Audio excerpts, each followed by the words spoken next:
Tudo da Canção Nova em um só lugar. Canção Nova Play. Que a paz de Deus esteja no seu coração. Sou eu, Padre Roger Araújo, que estou com você no nosso programa A Bíblia no Meu Dia a Dia.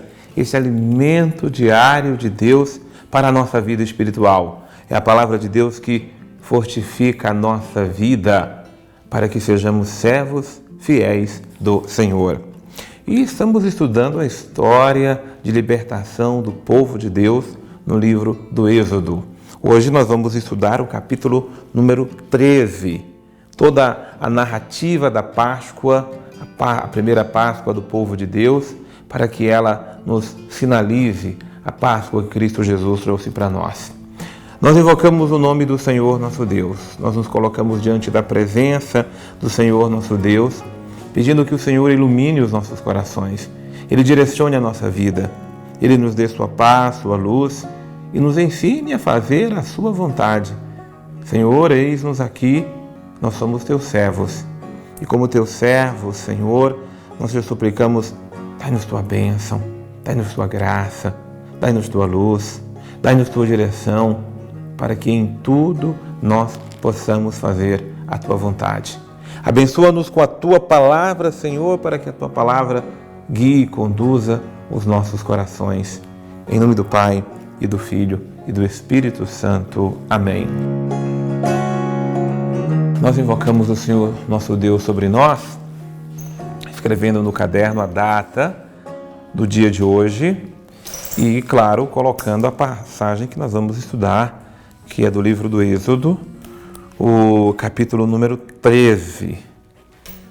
Importante lembrar que mesmo lendo todo o capítulo 13, nós não conseguimos tirar todas as riquezas, todas as pérolas preciosas que a palavra de Deus aponta para nós em textos tão ricos de conteúdo e significado. Por isso nós ficamos nos elementos essenciais. E cada vez que estudarmos a palavra de Deus, cada vez que nos aplicarmos na leitura orante dessa Sagrada Escritura, nós vamos descobrindo novos tesouros, novas riquezas, porque Deus é aquele que faz nova todas as coisas.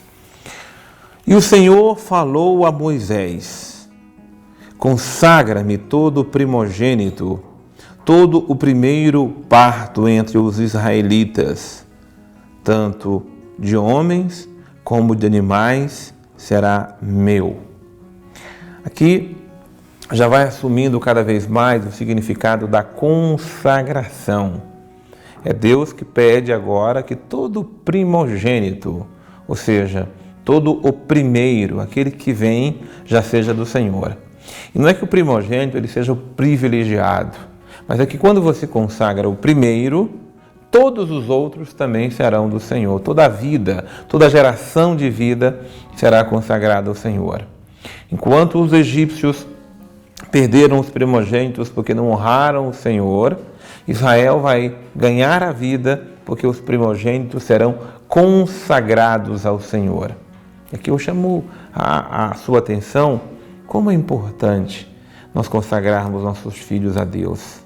Aqui a importância que nós olhamos para o batismo como aquilo que é a consagração. Por isso que no batismo nós somos ungidos, né? Com o óleo dos catecúmenos que penetra o nosso peito e realiza toda aquela unção da entrega das nossas crianças, dos nossos filhos e a cada um de nós a Deus. O batismo também nos consagrou e nós pertencemos ao Senhor, nosso Deus. E Moisés disse ao povo: lembrai-vos do dia em que saístes do Egito, da casa da escravidão, quando com mão poderosa o Senhor vos tirou de lá. Não se comerá nada fermentado. O dia da saída é no mês de Abibe, mês do trigo novo, quando o Senhor te introduzir na terra dos cananeus, dos heteus, amorreus, heveus, jebuseus, terra que jurou a teus pais te dar, terra onde corre leite e mel. Observará neste mesmo mês este rito. Aí vem toda a prescrição do rito, né? Durante 7 dias, o que deve se comer, o que não se deve comer, e assim por diante. Mas eu quero marcar aqui esse versículo 3, porque aqui tem uma ordem muito interessante. Vamos pegar a ordem aqui que está no versículo 3. Lembrai-vos do dia em que saístes do Egito, da casa da escravidão. O lembrar aqui é do recordar. É do fazer sempre uma memória ativa, atual, daquilo que Deus realizou. O povo não pode se esquecer disto. Aquele povo era um povo que estava condenado à dureza da escravidão no Egito. Deus teve misericórdia. Deus teve compaixão. E o Deus de Israel, então, interveio para que aquele povo saísse da escravidão. Se nós lembrássemos mais, fizéssemos mais memória daquilo que Deus realizou e realiza em nossa vida, nós seríamos mais gratos a Deus, nós teríamos mais comunhão com o Senhor e não voltaríamos novamente para a escravidão. O problema é que nós somos pessoas, nós somos um povo de memória curta. Nós nos entusiasmamos com as coisas de Deus, entramos em êxtase com Deus quando experimentamos as benesses de Deus. Quando a gente passa por aflições, por dificuldades, por tribulações no dia a dia, nós nos esquecemos daquilo que Deus fez por nós. Por isso a ordem é justamente essa: lembrai-vos do dia em que saístes do Egito, da escravidão. E cada um desses gestos que agora vai ser colocado, toda essa liturgia que se cria, é para que o povo não perca a memória. Aqui é memória afetiva, é memória efetiva, é memória viva, memória real, é memória de consciência. Eu tenho consciência de onde eu vim, eu tenho consciência para onde eu vou, eu tenho consciência de que a mão de Deus está comigo, me ungiu, me consagrou desde o meu nascimento. Por isso que o batismo ele é próximo do nascimento. Porque desde quando eu nasço, Deus já está caminhando comigo. Por isso meus pais me levam à igreja, ao templo, para eu ser consagrado. E eu vou fazendo memória de todas as coisas que eu fui vivendo com o Senhor na minha vida. De quantos males o Senhor já me libertou. De quantas situações a mão de Deus me segurou. Em quantas situações da minha própria vida eu vejo Deus me conduzindo. Por isso é muito importante colocar hoje no nosso estudo, eu estou aqui até escrevendo, as memórias da minha relação com Deus. Preciso fazer memória, preciso atualizar. E aqui não é só um atualizar de recordar, lembrar, foi mesmo, não. A libertação que Deus realizou aqui na vida do seu povo foi uma libertação para sempre. A libertação que Deus realiza na minha vida é a de eterna, é para sempre. Eu preciso sempre atualizá-la dentro de mim, na minha própria vida. Por isso que a Páscoa é uma Páscoa eterna. Por isso que a Páscoa ela acontece todos os dias, quando eu faço memória da libertação e de tantas libertações que o Senhor realizou na minha vida, na sua vida, na vida de cada um de nós.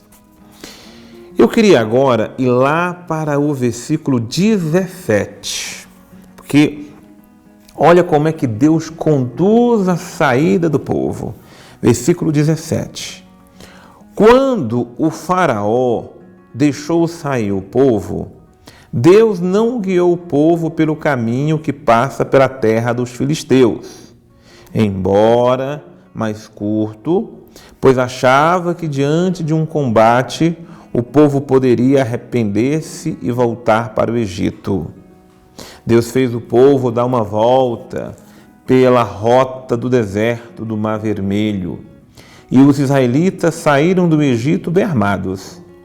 Moisés levou consigo os ossos de José, pois esse tinha feito jurar os filhos de Israel: quando Deus vos visitar, levai embora convosco os meus ossos.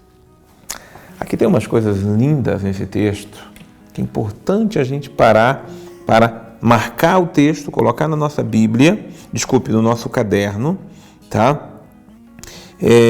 alguns princípios, que são ações de Deus. Porque quando o faraó deixou o povo então sair pelo caminho, né, na direção, o povo foi permitido sair da terra da escravidão, Deus não guiou o povo pelo caminho que passa pela terra dos filisteus. Olha que interessante.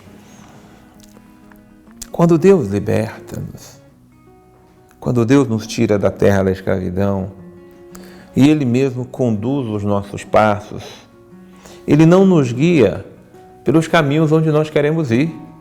Sobretudo se fossem os caminhos mais fáceis. Porque nos caminhos mais fáceis é mais fácil novamente cairmos, perecermos, nos arrependermos, voltarmos atrás, porque nós vivemos em busca de facilidades.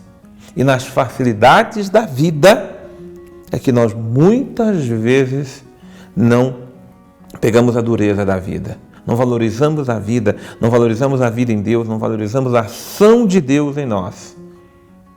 Deus não quer que nós voltemos atrás. Deus não quis que o seu povo voltasse atrás. E por isso, diante do combate, onde aquele povo poderia se arrepender e voltar atrás, Deus preferiu que aquele povo fizesse um caminho mais longo.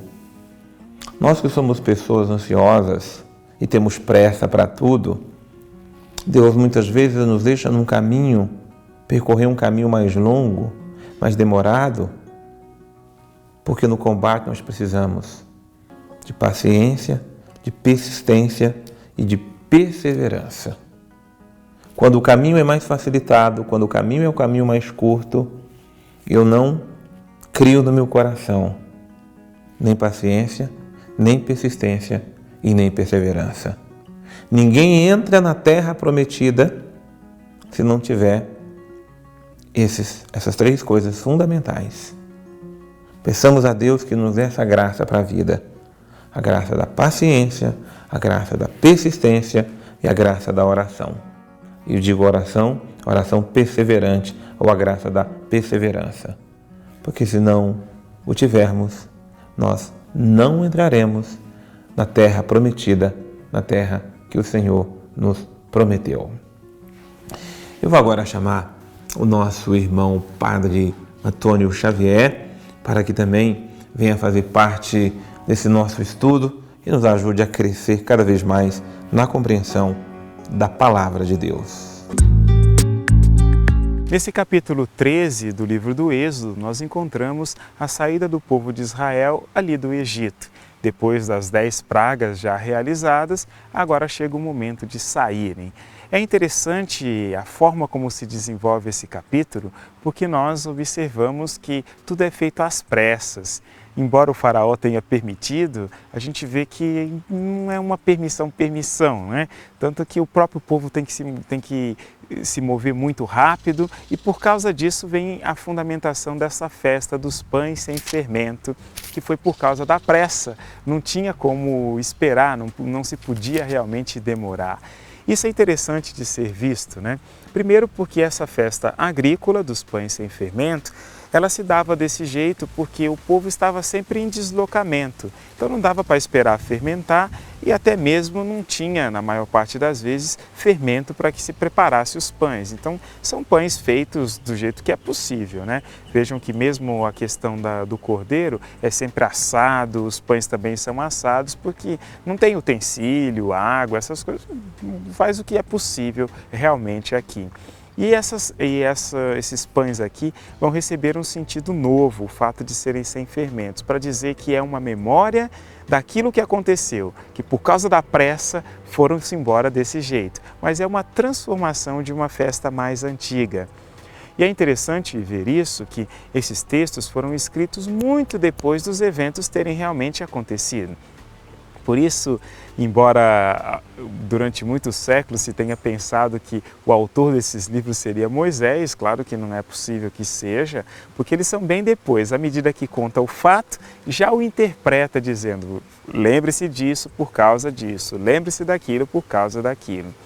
E aqui nós vamos ter então esse momento importante também da partilha desse pão, que vai ser o sentido de vivência comum ali, as ervas amargas que representam o tempero que se utilizava naquele tempo, né? Não é que seja grande coisa, mas era o que se tinha para aqueles que eram nômades que estavam em constante deslocamento. No Novo Testamento, esses pães sem fermento vão receber exatamente um sentido novo, porque durante a festa, onde a Páscoa já está ligada a essa segunda festa dos pães sem fermento, é onde Jesus vai instituir a Eucaristia. E por isso, aquele que é o pão que vai ser consagrado precisa ser um pão sem fermento. Em memória disso, de que realmente tudo era feito com muita pressa, mas também é um sinal muito evidente daquilo que acontece na nossa vida. Nossa vida, ela é uma peregrinação realmente em direção àquela que é a pátria definitiva, como lembra São Paulo, onde nós de verdade estaremos para sempre com Deus. E lembrando que é realmente uma peregrinação, se faz importante não se carregar mais do que aquilo que realmente é necessário para que se possa chegar bem e chegar realmente com a graça de Deus. Você veja que bênção! Eu queria que nós pegássemos como mensagem de hoje o versículo 22, que conclui dizendo o seguinte: de dia não se afastava do povo a coluna de nuvem, nem de noite a coluna de fogo. Deus usava o fogo e a nuvem para de dia o povo ver a nuvem e para a noite o fogo da luz, para o povo ter a convicção e a certeza de que Deus caminhava com eles em todo aquele caminho rumo à libertação. De dia, a nuvem do Senhor está conosco. De noite, o fogo da graça do Senhor caminha conosco. Deixemos então que a palavra de Deus, que a presença de Deus caminhe conosco por todos os dias da nossa vida. Senhor, é isso que nós te pedimos. É essa graça que nós te suplicamos. Que a tua nuvem, que a tua luz, que a tua graça, que teu fogo, que teu Espírito esteja nos conduzindo cada dia da nossa vida e que olhemos para ti. Olhemos somente para ti, Senhor, para não perdermos a direção, para não nos perdermos nas estradas da vida. Dai-nos tua bênção, dai-nos tua graça, dai-nos, Senhor, a tua proteção. Em nome do Pai, e do Filho, e do Espírito Santo. Amém. Que Deus abençoe imensamente você. Continue nos acompanhando através do nosso site, o nosso estudo orante da Palavra de Deus, a Bíblia no meu dia a dia. E eu te espero no nosso próximo programa para que nós continuemos essa nossa aventura na fé através da Palavra de Deus. Que o bom Deus abençoe imensamente você.